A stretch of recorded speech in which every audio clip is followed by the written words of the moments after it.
to get to piggyback on what Kristen said, the whole anti-racist movement that we are in is one that is very uncomfortable. I have the privilege of working with a few universities, and across the country, you see young people going to administrations and telling them the changes that they want. And, a lot of it goes into, curricula, right? And as a Black person growing up, nowhere in through graduate school, never was I taught by a person of color, one, and two, the history that we're now learning about with the 1619 project that came out last year from the New York Times, really sort of tells it in a way that most people have not been taught.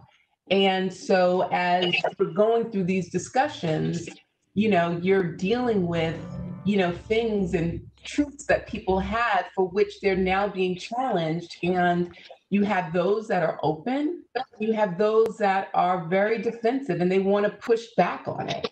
And so I think one of the things that I've learned during this time is to try and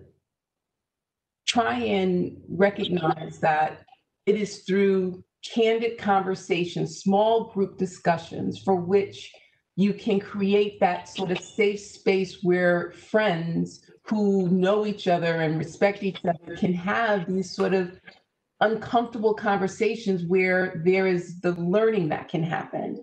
Now, I think, in June, I was like flat out tired because, besides just my own journey, but also doing the work, it was a lot.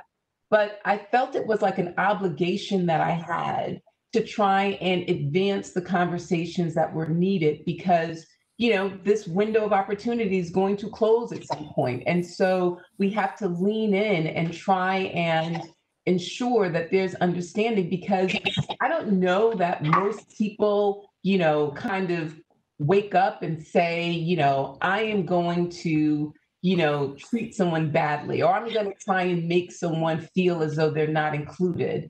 I don't think that most people, are wired that way. There are some, but I think most people are probably not that way. And so if that's the case, then how do we extend grace?